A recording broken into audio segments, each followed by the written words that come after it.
Hello everyone, today's lesson is about misplaced modifiers. What is a misplaced modifier? Well, let's start first with a modifier. What is a modifier? A modifier is a word, phrase or clause that describes or changes the meaning of another word, phrase or clause in some way.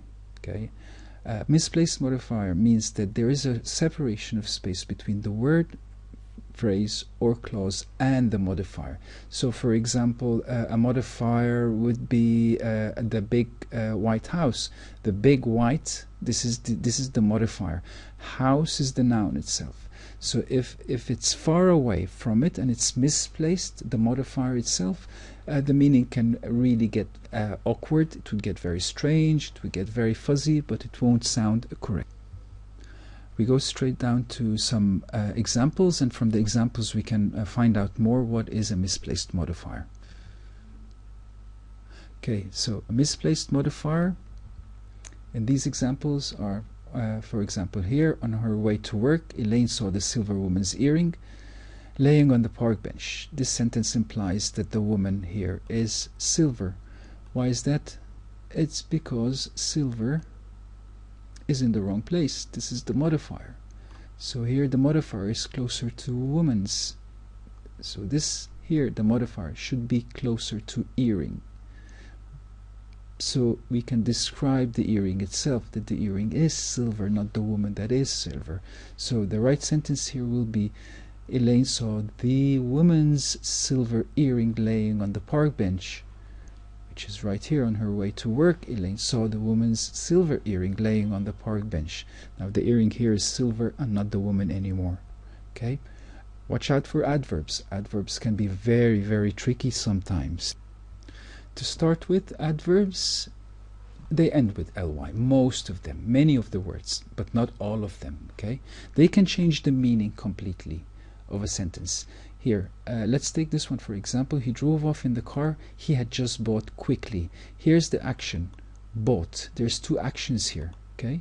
Drove off and we have bought.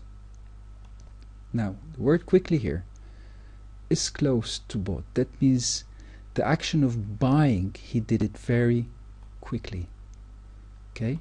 But we want to say here that he drove off with the car quickly. So where do we put quickly here? We have to take this modifier here and place it right here. Then we know that he drove the car quickly. Okay, here it is. We quickly drove off in the car we had just bought. Okay, well, this can imply that they bought the car with a very good price, and before the dealership finds out that he sold the car cheap, so they wanted to get away with it before he tells them to come back and pay the extra money. I can assume this is what it means here in this sentence. There's some words you have to watch out for. They're also adverbs and they don't end with ly, such as only, just, and almost. Be very careful with these ones. We take an example now. Here we have an example that says that the stolen man's wallet was placed on the police department's counter. Okay, was the man stolen or was the wallet stolen? This is where you have to be careful, and you read the sentence carefully, because it is the wallet that was stolen, but not the man. Because if you steal a man, that means you take the whole man and you steal him, you put him in your pocket and you run away with him. I don't think this makes any sense. It's not logical at all. So the right sentence should be, the man's stolen wallet was placed on the police department's counter. That more sounds much more logical, that his wallet was the one that was stolen, wasn't the man himself, and the man was put on the counter, on the police department's counter.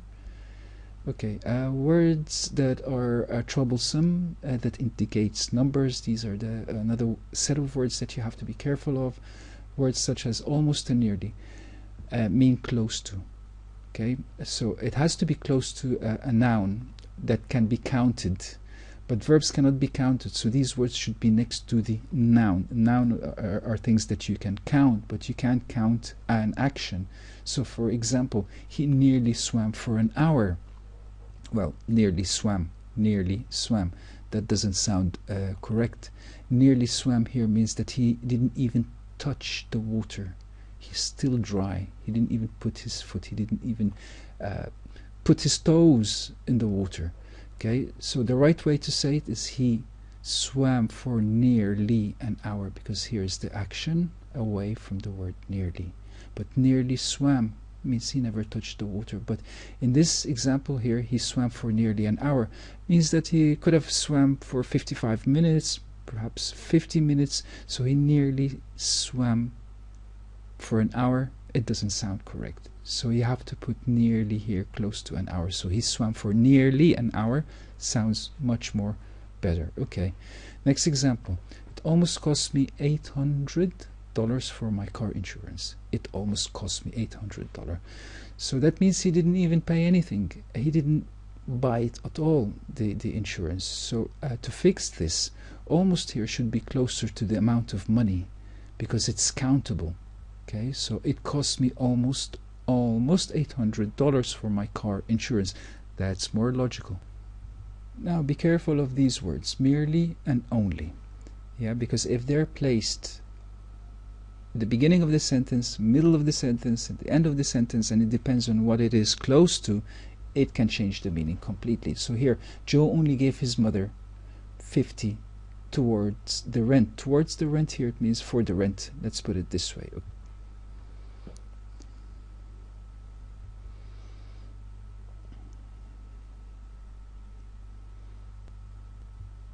Now we go to the word just. You see the name here, it says just is just a pain in the neck, because it is actually a pain in the neck. Why? If it's put anywhere in all sentences, they are correct. But what is your intention? What is it that you want to say? So we have here 3 examples. There's 1, 2, and 3.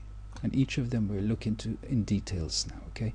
Just Evan was rushed to the hospital from the accident scene to treat his wounds on his neck. So the word just is at the beginning of the sentence. This is correct, and all the following sentences are also correct. But what do you intend to say? What do you want to really say in your sentence? So in this case, with just at the beginning here, that means Evan was the only one injured in the accident, because it says here just Evan, followed by Evan straight away. Okay. Now the next example. Evan was just rushed to the hospital from the accident scene to treat his wounds on his neck. That's entirely a different meaning than the one up there. So Evan was just rushed. You see where rushed? Whoops, it went wrong here. Just rushed to the hospital, which means he just got there. They left immediately from the scene and they got there. So it's about going, moving, rushed. It's not about Evan anymore. Just here is not for Evan. Just here is just for rushed to the hospital. Okay. Third example. Evan was rushed to the hospital from the accident scene to treat just his wounds on his neck. Okay. So here, just look where it's placed now. His wounds. It's talking about just the wounds itself, not about the rushing of going to the hospital, and not just Evan. It's about his wounds. So here this would initially means that Evan has wounds all over him.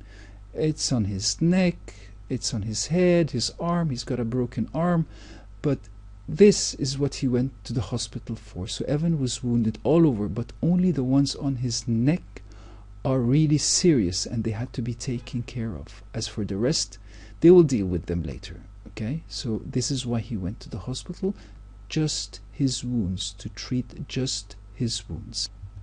Okay, let's try to do some examples here ourselves and see how it goes. Okay, I nearly made $100 today. So what do you mean by here with what does he mean here by this sentence? I nearly made. When you say that I nearly made, it means you actually didn't make anything at all. Okay, I made nearly $100 today. That sounds more logical. So I nearly should be put here. I made nearly $100. It should be here. Okay, then I know from this that I did something like $95, $90, $80, $85, but it didn't reach to 100. Okay, the next example, this is very similar to the first example that we were working on, the first one we had about the silver earrings. This is very similar to it. This is very simple. Here you can see that leather comes before woman. So this says that the woman is leather. Doesn't sound right. It sounds all fuzzy. So leather should be before the purse, because it's the purse that's leather, not the woman. Okay, the third example, the job scarcely took an hour to complete. Scarcely means hardly, or nearly, almost. It didn't take that much time. It took almost an hour. So the job scarcely took an hour to complete. Scarcely here is in the wrong place. This should be right here. So you move this word and you put it here. So actually what you're doing with misplaced modifiers is that you just take one word or a phrase, you take it away from where it is because it sounds ridiculous, it sounds fuzzy, it sounds unbelievable. Then you would take it and put it in the right place where it will make more sense. You just take the phrase, the word, and put it in the right place, but first you have to know what is the intention of the sentence. What is it trying to tell you? Okay. Last one, I only have 5 minutes to talk with you. Well, I only here, it means others, maybe there's others around, they can sit with him and talk with that person for more than 5 minutes, maybe 10 minutes, but he's trying to say that he's the only one that has 5 minutes for him. He doesn't have more time for him to sit and talk with him, okay? But I mean that he's the only one. But if you want to say that he only has 5 minutes because he's in a rush, he needs to go, so I have to move this only here and put it where, of course I think you guys can all figure it out. I have only 5 minutes, you put it right here, to talk with you. Okay, we go on, we correct them, we see the sentences, there we go. I made nearly $100 today. Sounds better. When we open the woman's leather purse, here's the leather, there's the purse, it doesn't come before the woman, so this makes sense. We found the missing keys. Next one, the job took scarcely an hour to complete. And finally, I have only 5 minutes to talk with you. Okay, that sounds much better, I think, from the previous one. Okay, misplaced prepositional phrases. Now let's look at this. When you have these prepositional phrases in the wrong place, it sounds very, very strange. So let's look at this one. Christine made the brownies for her aunt with chocolate icing. Look at it carefully. What's going on here? We have here her aunt. What's with her aunt? She's with chocolate icing. Now this doesn't sound logical at all. This sounds funny. So what we're trying to say here is that there's a woman running around in chocolate icing all over her head. That sounds very strange. So to fix this, Christian made brownies with chocolate icing for her aunt. Okay, now the verbals. Watch out for the verbals. This is another thing. Okay, verbals always, there are verbs that are always ending in ing, or that have the word to before them. So yeah, we can say there are gerunds, yeah, and they end with ing or to. Okay, so let's put it this way. There's an example so we can get straight to it. Okay, we have here Lila and Rachel talked about dancing in the kitchen, making grilled tomato. So look at this here. Kitchen, the kitchen, making grilled tomato. I don't think there's a kitchen making grilled tomato. So they're not actually dancing. What are they actually doing? Lila and Rachel are making the grilled tuna. Okay, so to fix it, Lila and Rachel making grilled tuna talked about dancing in the kitchen. So I guess Rachel and Laila Ali, they have a guest as a guest. Okay, I guess Rachel Ray had Laila Ali as a guest. So they're talking about dancing in the kitchen as they're cooking, as they're making grilled tuna. They're talking about it, but they're not actually dancing, but they're talking about how it would be like if we're doing while we're doing our grilled tuna and dancing in the kitchen at the same time. So they were talking about it. Yeah. Okay. Drew and Alex drew pictures for mom to show. Sorry, I used the word Drew here and Drew here. Drew is a name here. Okay. Okay. Drew and Alex drew pictures for mom to show. Now, this sounds like they did the pictures, they drew it, and then for mom to show. So that means mom took the pictures, she kept running around to the neighbors and running around to everybody and showing the neighbors, look what my daughter and son did. You know, this is what it means. But to put it the right way, Drew and Alex drew pictures to show to mom. That makes more sense. That mom, she's not a braggart. You know what's a braggart? It means bragging around when you're taking something and saying, here, I'm the best, this is the best. And, you know, when you're going around showing off or posing with something, okay? So this is what it means. Okay, and don't forget those clumsy clauses, such as make sure that the clause modifier describes the noun that you want them to modify, okay? The mechanic drove out the car to Joe that was lubricated. So here it says that Joe was lubricated. Doesn't sound right. So the mechanic drove out the car that was lubricated to Joe. So the mechanic did the job, finished everything, he lubricated the car, and then he drove it out and gave it to Joe. Okay, but in the upper sentence here, sounds more like Joe was the one who was lubricated. See here. Joe was lubricated. That was lubricated. Okay. Another example. Next to the lamp, Dawn piled the books that she turned on. Look at that here. She piled the books that she turned on. That means what? That she turned on the books. Are these books audio? Yeah. How do you turn on books? That just doesn't sound right. So, but she turned on the lamp, not the books. Okay. So Dawn piled the books next to the lamp that she had turned on. Okay. Now, don't play monkey in the middle. Show you what it means here. What I mean by that?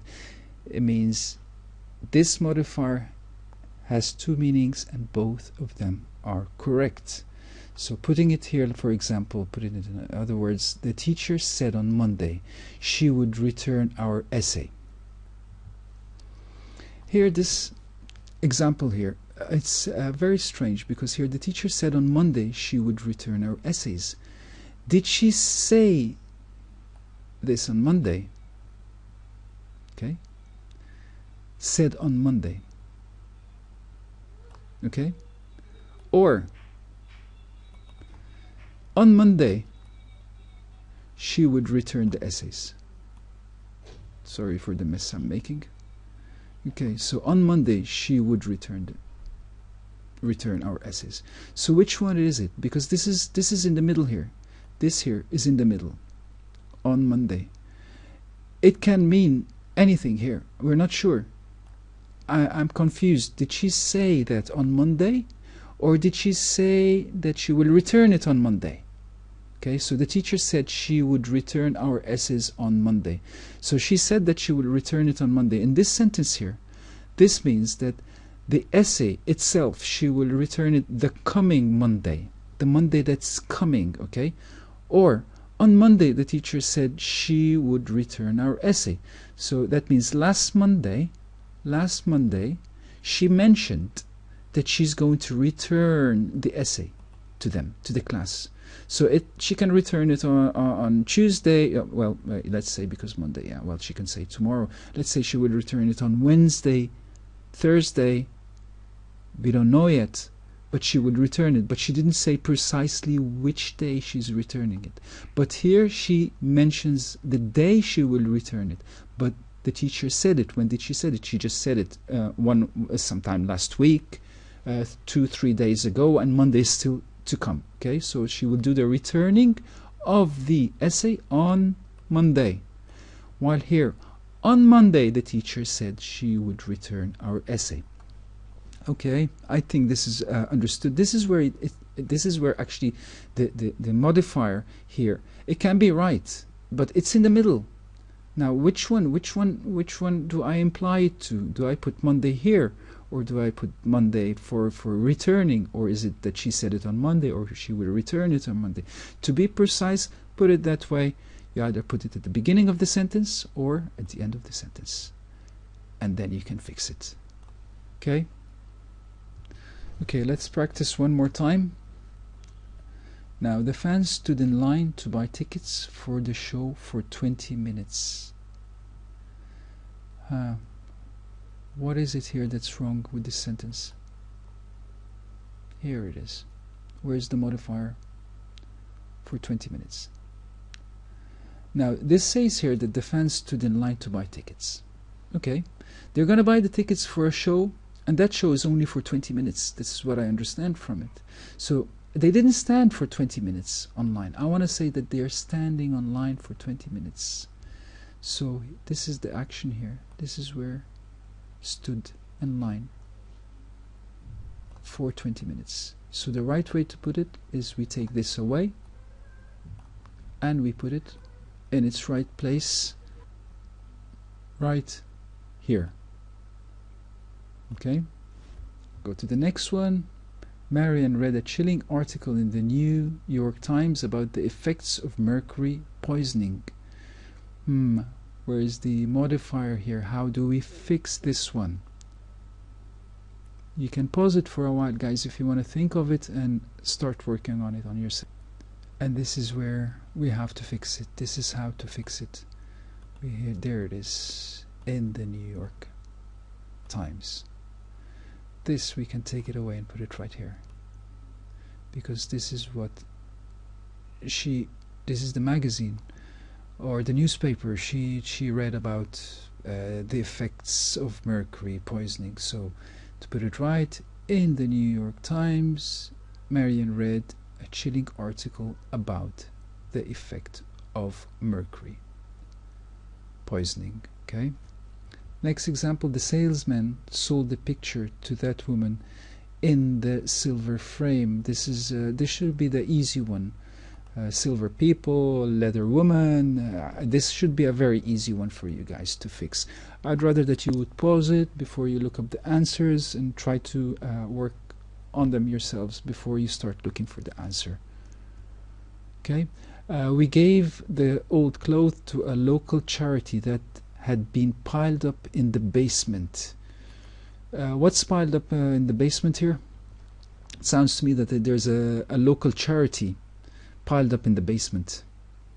It's the clothes that's piled up in the basement. I gave you a hint here. You should fix it yourself, but at the end you will see all the answers. But I rather that you guys try to fix it first before you look up the answers. Okay. The grass that was covered by the snow was creating a lush carpet of green. Where is it?